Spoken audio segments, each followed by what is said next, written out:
Hello and good day. Good afternoon and welcome to my ambition. I feel like I'm doing the news there. I love that. You have to have your like presenting voice. Oh, hello. Good to see you. Anyway, this intros, we need to we're working on trying to be normal, but hey, whatever. Yeah. Welcome back to my ambition, everyone. Thank you for joining us again. Always a pleasure. Hello, everyone. I'm Alex. And I'm Tiffany. And this week we have imposter syndrome. So should be an interesting one. We have imposter syndrome. We're going to talk about imposter syndrome. We have it. I'm going to talk about it as well. So that's, official title for this one is From Doubt to Confidence, how to work through your imposter syndrome. So this should be an interesting chat today. Yeah, definitely. I think imposter syndrome, we were just saying before we started recording, it's one of those things, isn't it, that people talk about quite a lot. But, I think we were talking a little bit about how you actually define it. And it's not just about not feeling confident, that it is actually like about doubting your own skills and worrying that you're going to be exposed for not being qualified for what you're doing. Like recording a podcast. Exactly. Listen, most of the time I don't think I'm good enough to start a podcast, but there's another voice in my head that's like, who cares? And, exactly. This is fun.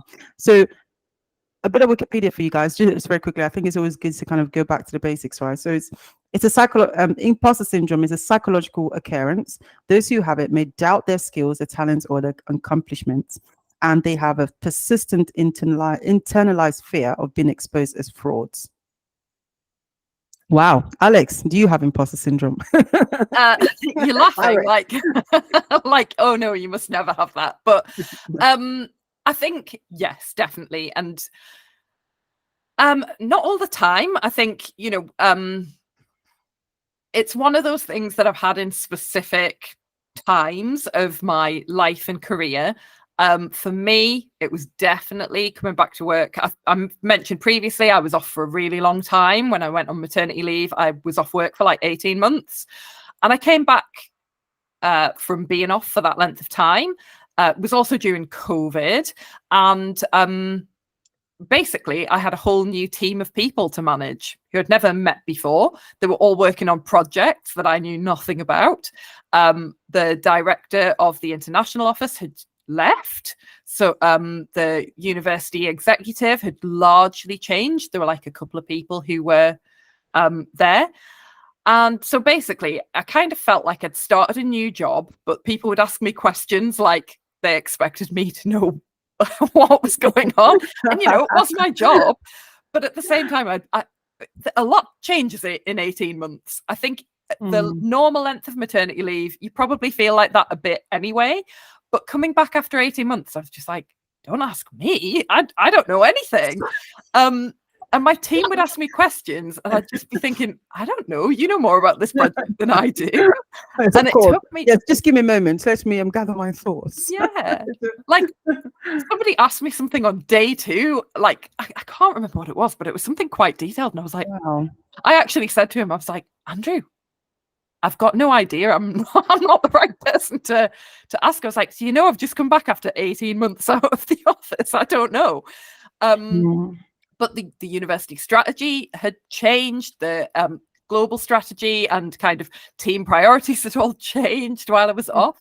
So it took a long time to feel like I could competently answer a question.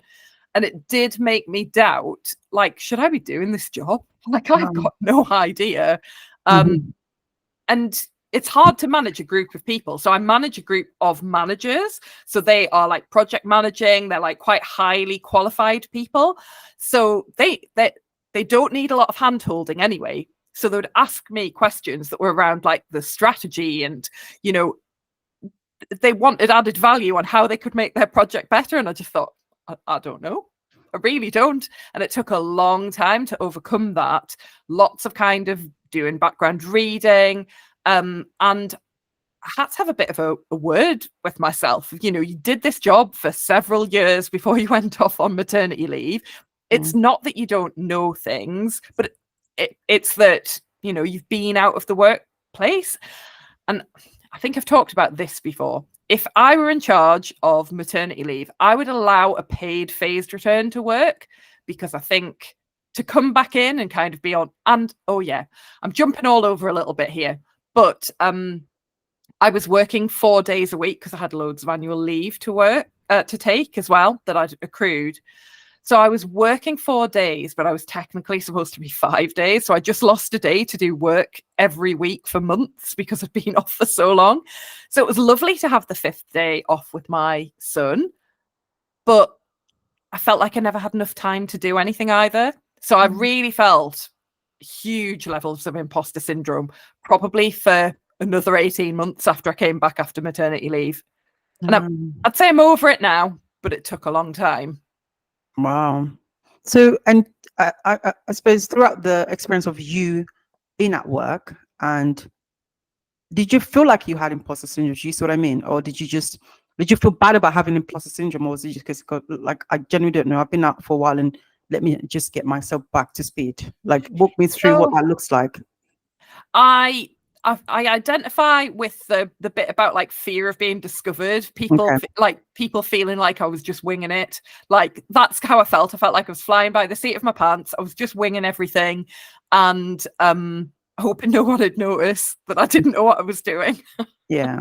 But yeah, I think it was imposter syndrome. Yeah, the reason why I was asking is, Alex, because I know you're quite a confident person. So I suppose I'm trying to understand whether I imagine you didn't feel too bad about that. You just did you think generally, look, I've been out for 18 months. Like, I'm bound to feel like I don't know everything. I really don't know right now. So like you said, you started reading books, right? To fill that gap, rather than just doubting your accomplishments for the very sake of doubting it. Do you see what I mean? It sounds like.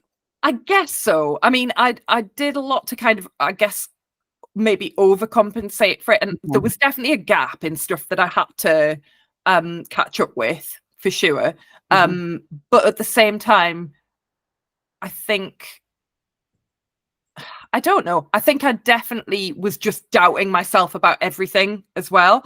So I went into a bit of a phase where I was like second guessing my own opinion, and I felt like disempowered for making decisions about things, because I felt like, what if I make the wrong decision, which is not how I normally feel about stuff. And I think part of that as well, I had anxiety that was triggered by what happened with my pregnancy being terrible, Ted needing the operation, everything feeling a bit out of my control. And I think that anxiety fed into the feeling of imposter syndrome. And even once I'd realized that some of it was imposter syndrome, it was quite hard to shake off, because I was in that like anxious state of mind. Wow, thank you for sharing that, because I know, like, obviously during your pregnancy, that must have been very, very difficult, right? It must have been very difficult for you to be balancing all of that, right? We're going back to work and, having to kind of look after yourself as well. Yeah, and I think, I wish I did have counselling and stuff, but I wish I'd like taken that kind of step forward a bit sooner, to kind of resolve it, because I think that would have helped I think the imposter syndrome and the anxiety just sort of became a bit of a vicious cycle. I think it was harder to get over it. But what about you? Have you felt imposter syndrome? I think I feel it all the time. And I think that's one thing I wanted to say, is that it is very normal. It's like, I think a lot of times we feel bad about things because we think, oh my God, it must just be me experiencing this. And the sooner I can say, hey, it's normal, everyone feels like this, the sooner we can all accept that it's just a part of life. Just even the people you think are so comfortable and are so successful, they all have these emotions. Because I think the key thing to note is that we are human beings. We have the capacity to feel emotions, and because we can, we do. So for me, I mean, my experience was different in a way that I suppose I didn't kind of have much of a maternity leave, because I worked for myself. So I kind of didn't have much of a proper gap, because I was always working even around my pregnancy. So I probably did have imposter syndrome, but not in a ways that it was acknowledged by other people. I think that's an interesting way to think about it, actually. It was a way in which I had to kind of deal with it myself. It wasn't being caught up by other people. It's more about me just living with it and kind of dealing with it, but I probably didn't label it. So like, obviously I started my own business like around that time I had a child. So it was more about just kind of working through my own imposter syndrome. And I think a lot of it was just about working on my confidence rather than, like you said, in an environment where someone else might point out, oh, you're wrong about that. So you've been in fear of being caught out by someone else. It was more about, what do I know? So I don't know. I think a lot of it, like I said, is confidence. And I always think as imposter syndrome, anything to do with lack of confidence, oftentimes it's not the absence of your competence. It's just that you don't have the confidence to back it up. And we all know a lot of people, right? I'm not mentioning any names, so I don't want to get sued, but we know a lot of people that have a lot of confidence, but without competence. And I don't know if you want to talk any names. It's not the person I'm thinking about, but again, I don't want to. You don't know. Oh, who are you thinking of? That guy. Anyway. Oh, okay. Yeah. I'm just saying, really, you're qualified to do this, really? But, and I think it's always it's. So I think a lot of time, what I think has always been in my favor is that despite having this sometimes this little voice, I've learned to almost drown it out over time. So yeah, I'm always like giving myself evidence. Because again, I think because prior to becoming a mom, like I said, I did a lot of work on myself. Like I used to do a lot of meditation, I did journaling, I used to like go to gym, I spend that time really well. So I don't want to sound like proud or anything. It's not about proud, it's about just the fact that I feel like I've done so much on myself that even though I sometimes feel like an imposter, I'm the sort of person that will take action anyway. Yeah. I just feel like I've come so far. And I think a lot of it is just the experience I've had in life where, it's been a mess and I'm like, hey, listen, I'm just going to keep going. So I do think of myself as quite a confident person, and I don't allow my imposter syndrome to stop me. So even though it's there, I acknowledge it. I'm like, hey, I don't care. I'm just going to do this anyway. That's really cool. And, I'm in complete awe of the fact that you were starting your own business while having I don't even know what I was doing, mate. I think, I don't know. Like, I'm like, how? I don't even know. But I think, again, it's just, I don't know. I've always been that sort of person that just feels like, again, it's the experience I've had in life, losing my mom. I come back to that because I think sometimes it's just these experiences shape you even more than you think they're shaping you. And I'm like, wow, like knowing in the back of my head, like life is short. I think it does. It channels me in a way to, I often do things that don't make sense to other people. They might think, why is she even doing that? Who does this she thinks she is? But I'm just guided by that voice in my head that's like, listen, I don't know if I'm going to be here tomorrow. Like anything can happen. So because of that, I'm sorry, but I'm not going to waste this moment. So even though I don't always feel confident, I'm going to do it anyway. Because on my deathbed, I won't care about all these voices. That's really true. And like, sounds like, obviously it's such a difficult thing to go through, losing your mum at like such a young age as well. But it sounds like it's been really like a defining moment in your life 100%. That's changed your whole outlook on everything, which obviously it would. Yeah, I think so. And you don't think it does until it does. As weird as that sound, like I didn't think about it a lot whilst I was young and going through. I was like, oh, I'm so sad my mom's not here, or I don't have a mom, everyone has a mom. But now I'm like, I'm not sad in a tragic way anymore. I'm sad in a way that's empowering. But do you, because, and I'll throw that back to you, Alex, because I think, again, like I said, we all suffer from imposter syndrome, but do you ever think about the things that help you to sort of work on these little voices? And because it's also about that inner dialogue, isn't it? Do you have ways that you cope with that inner dialogue, or you quieten it down a bit? Yeah, so for me, I try and think about the things that I have done well and that I'm kind of proud of, and think back to the point in time where I didn't, when they seemed unachievable, all sorts of little things like, I don't know, like doing my masters and stuff like that. Like when I did that, I mean, that's like a decade ago now, but when I did that, so because I had ADHD, I always struggled, not in terms of the content of work, but with actually making myself do the work. So at uni, the first time around, I enjoyed it too much, went out too much, didn't work very hard at all. Very chaotic. And I kind of decided when I did my masters, I was like, I want to get a distinction, and basically told everyone I was going to get one, which then, I kind of had to follow through. I did the same with my driving test where I was like, I'm going to pass first time. Love that. And then, like, just beforehand, I was like, oh my God, I've told people I'm going to pass this. And now there's loads of pressure on. Have you passed yet? We're calling you. Have you passed yet? Yeah. So, I try and think about things like that where I have pushed myself through and achieved what I wanted, even when it at times felt impossible or felt difficult. And I try and kind of build up, I don't really know how to describe it, like a little catalogue of things that demonstrate I can do things, even if I thought I couldn't to start off with. These are things I've started, completed, and, now seem relatively trivial. Do you know what I mean? You've pushed them into the past and they're like, I think I was listening to another podcast the other day where someone was saying that no matter what you achieve, you're always looking on to the next thing. But actually, moving the goalposts, you never actually like, yes, I'm there. I'm really never arrived, never arrived. That's it. So I think you're always just moving the goalposts on yourself. But actually, if you do take that time to look back at things that you have done and that you're proud of, and it's fine to mentally big yourself up about them. That's good.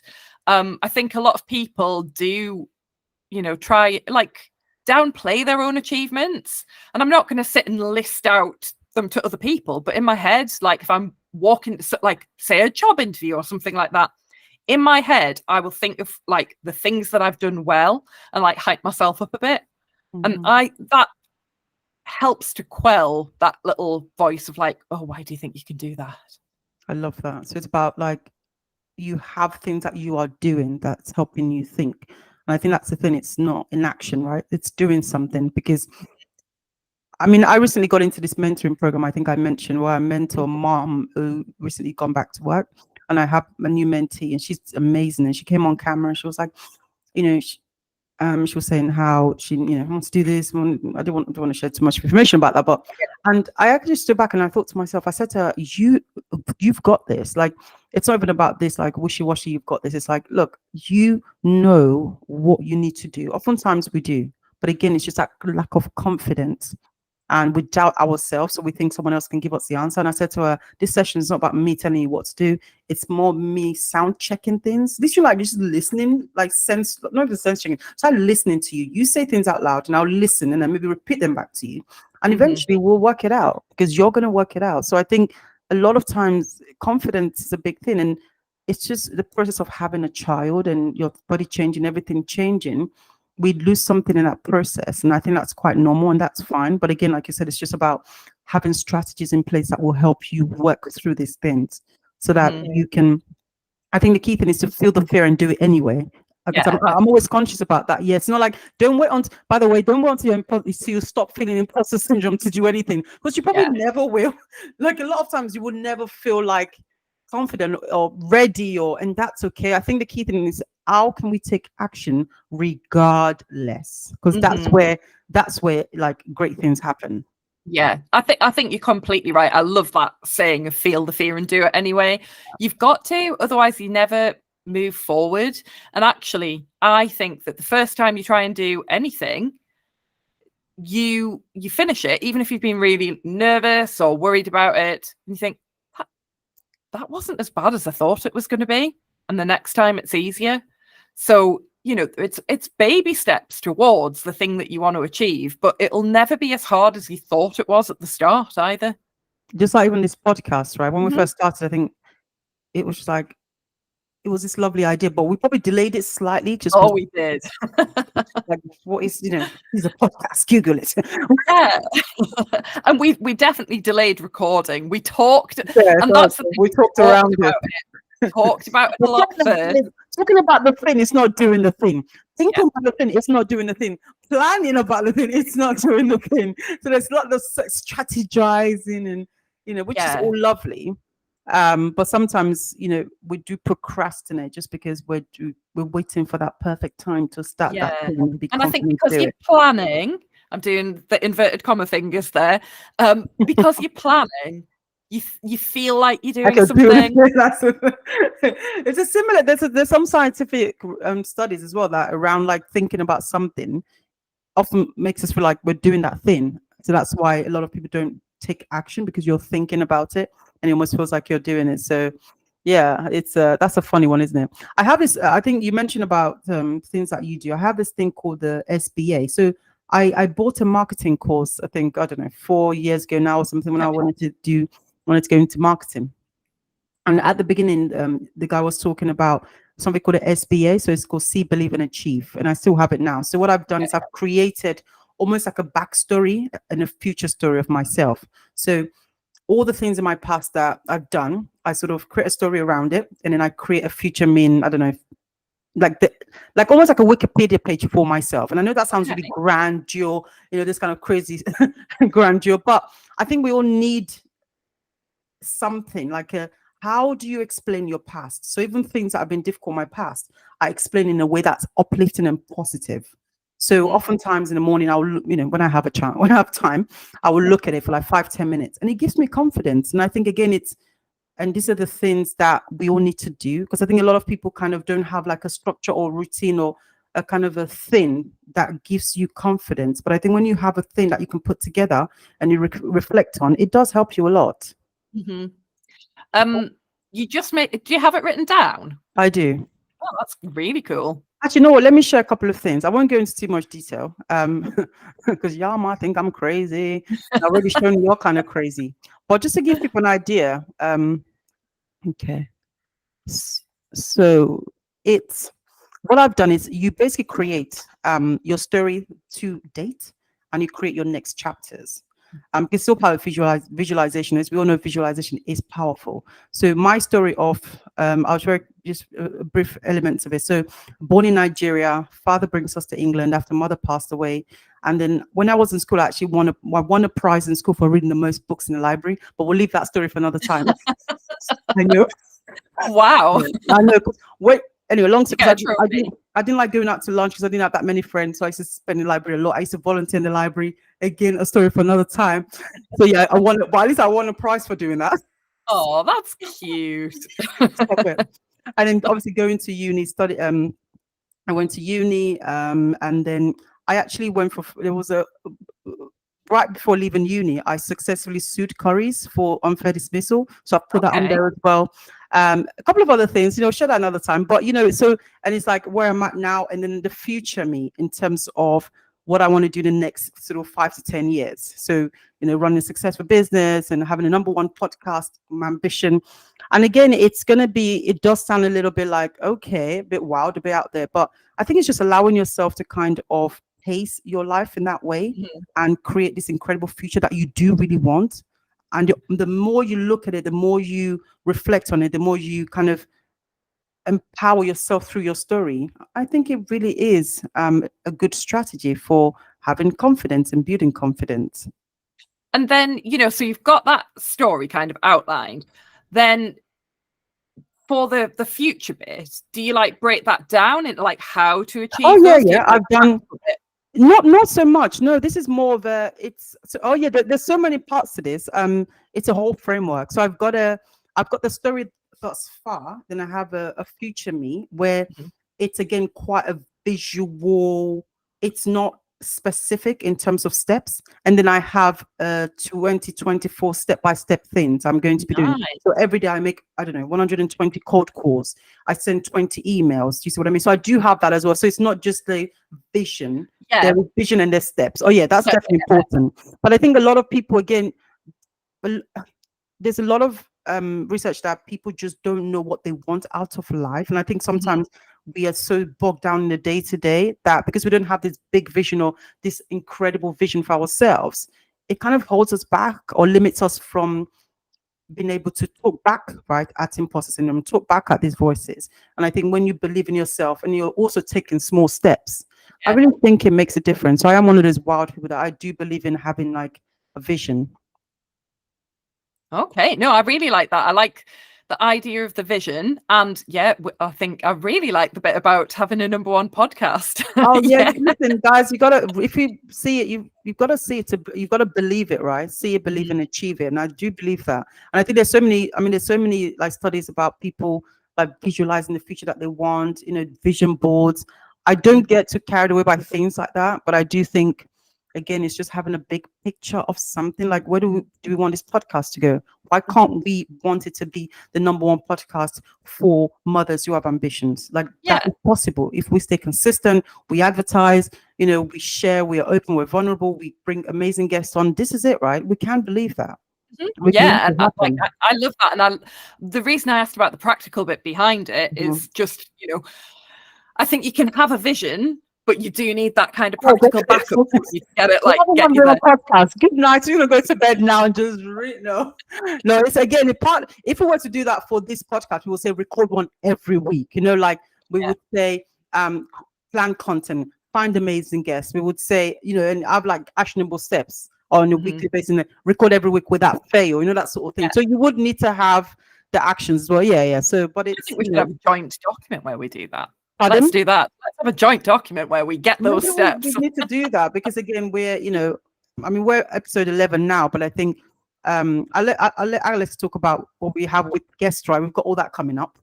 Yeah. So I don't want to this sounds silly, but I don't want to give the person's name until we've actually got it in the can. Yes, nothing on name. So just like what people should expect, right? Gonna keep we've got a few guests lined up now. So really what we want to kind of bring in terms of bring to people who are listening to the podcast really is examples of people who are doing amazing and inspirational things. Some of it in their work life, some of it in their personal life, but they're kind of having those ambitions, they're having things that they want to achieve in life and they're doing it. And we hope that by getting people on, talking to them, asking them how they do it, that we can kind of share some of that knowledge with you. So hopefully next episode's going to be one of those episodes. Exactly. It's, Alex, spot on, right? Just bring in beyond ourselves, right? Yeah. I think we've got a lot to say, but, other people can add more as well. Definitely. No, I fully agree with that. And I think we've talked about imposter syndrome, but what we haven't talked about is the thing that it is so heavily woman based, woman based. I don't know if that's the right phrase, but how many more women suffer from imposter syndrome than men. And I don't know why that is. Maybe it is just the way we're kind of socialized, but I think it's like, that old thing of men will apply for a job with like 70% of the criteria and a woman won't unless she's got, ticks all the boxes. And again, I think another tool for looking at imposter syndrome, for me anyway, is to think, if I was a man, would I be bothered about this? I love that. And if the answer's no, I give myself a bit of a kick up the bum and try and make myself do it. It's things like asking for a pay rise and that kind of thing, negotiating your salary, things that typically women don't do. And part of it is that imposter syndrome. They feel like, who am I to ask for more money? It's quite sad though, isn't it? It's very sad. But I think a lot of it is just the way that we're raised. Girls are raised to be a little bit, I don't know. This is about, I don't know, but there is something about the way that we're raised, where women a lot more maybe dismiss, we're a lot more, what's the word? We're sort of lean back. Deprecating of ourselves, maybe. Yeah, deprecating. We'll be harder on ourselves. It's just, there is something in society that's just holds women back in that way, sadly. And, that's not like to downplay the kind of structural pay differences and inequalities, but I think, we can't fight that one-on-one, but we can ask for pay rises and stuff like that. And I think, for me, that reflection of would a man feel okay with doing this? And if the answer is yes, then try and make yourself, even if you do feel like an imposter. Yeah, this is it, isn't it? It's a gender thing. And you have a point. I think, especially for me, even raising a little girl, I'm always thinking about, I wanted to have confidence first. I'll give you an example. So a lot of times now, my daughter's very, I don't know what the word is, spirited and full of life and joie de vivre. Even more than my son. So she was just like, we'll be out and she would just see people. She doesn't know them. She goes up to them. She's even got to a point where she will take food off someone's hands. Like, she's that bold. And obviously, I'm not going to let her like steal people's food. But when now, don't eat that woman's food. Well, now she like goes up to people, and sometimes I say, no, leave them alone. But now I just let her go, get on with it. I think as long as she's not harming anyone or doing anything, I'm like, why am I telling her to not be confident? Which is what she is. She's very confident. She goes up to everyone. She smiles at them. She looks at them. She goes up to people. And I'm like, continue, obviously, with safety in mind. But now I watch how I'm like, no, don't do that. Because, like, again, I'm just telling her not to be herself. Because I haven't taught her to be like that. So, and again, I think It's just that way that what girls and boys play differently. Maybe boys want to climb things more, and she likes climbing.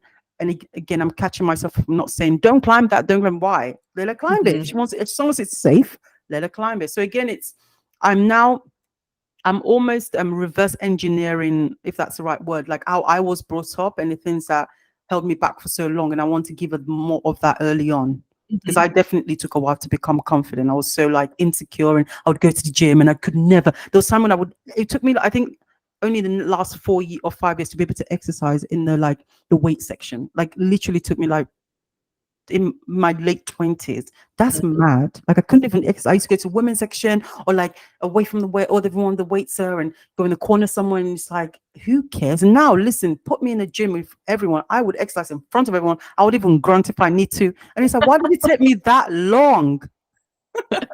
I've seen that video of you exercising on the beach. Oh, but yeah, because definitely not shy about that this anymore. is well, you don't know, like a few years ago that I would never have done that. So I think I'm just finally my element, and I just want to do more of these things. No, I think that's really good, positive note to end on. And I think you're really right about being mindful about not like socializing those things into little girls and trying to let them keep that confidence, let them be themselves for being little. Yeah, and I think, if Bella continues the way she is, she's not going to be short of confidence. So you just have to keep it in her. Yeah, it's hard to keep check of like, actually, maybe not too much confidence. I think I want to have that problem. Oh my gosh, she's too confident. I'd rather have that problem. So that's where I'm trying to work for. But hey, step at a time, eh? But it's been great, guys. It's been fabulous. So I hope that's helped you guys to just understand that, feel the fear and do it anyway, right, Alex? Yeah, definitely. And look out for our next episode with an exciting special guest. Bye, everyone. Thanks, everyone. Bye.